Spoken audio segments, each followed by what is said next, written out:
on the way is being on a quest.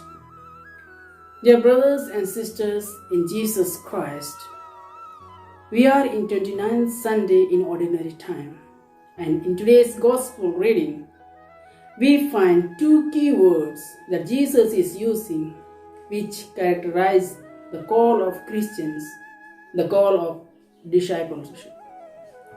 They are servant and slave. In the Gospel of Mark chapter 10 verses 43 and 44 we read, "Whoever wishes to become great among you must be your servant." And in 44 we read, "Whoever wishes to be the first among you must be the slave of all." Last Sunday we heard about the rich young man who was on a quest to inherit the eternal life. He asked Jesus, "What must I do to inherit eternal life?" And Mark tells us that Jesus looked at him and loved him. Here we see the man was not asking a question to trap Jesus, but he was sincere on a quest to attain eternal life.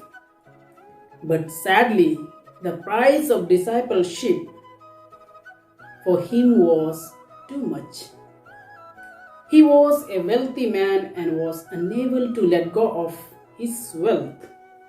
And it is clear from today's gospel that disciples are also on a quest, like James and John, want rank and honor sitting on either side of Jesus when he comes into his glory.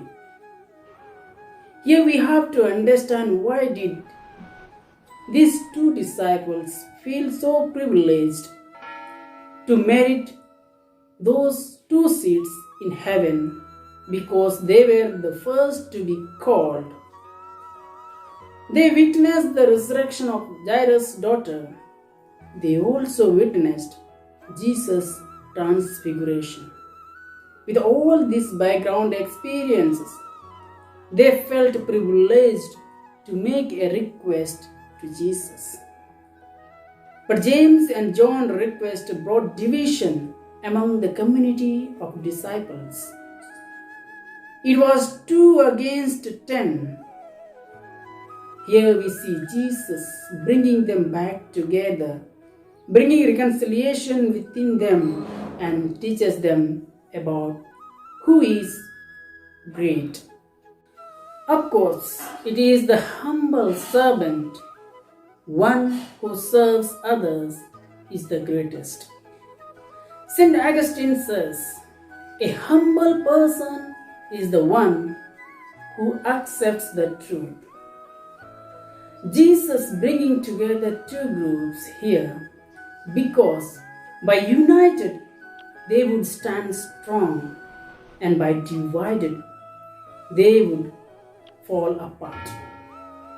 So as a faithful follower of Christ, whenever division among us, do we try or bring reconciliation and forgiveness in our divided group, in the parish, in the family, in the society, or places of work?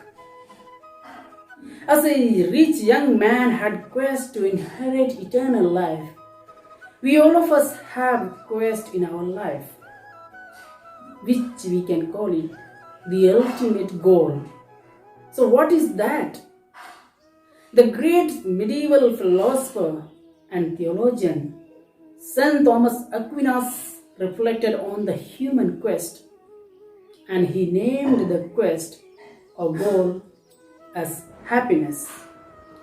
And according to him, there are 4 paths that we take to attain our quest. The first one, wealth. But wealth is a dead end, because it is only a means to attain the things that we really want. When Jesus tells the rich young man to sell everything he owns and gives the money to the poor, his face fell. He was afraid to let go of the very things that he was holding. As a result, the wealth held him back from attaining the happiness, the eternal life. The second one, honor. We all of us have the same self-respect, dignity, and all of us want to be honored and respected. Therefore, we don't like shame and humiliation. However, honor and respect are not the ends. Third one, power. It is ultimately a means to achieve other things that we find important or desirable. And the fourth one is pleasure. Again, pleasure is not really an end in itself. It is a byproduct of doing something that we enjoy doing.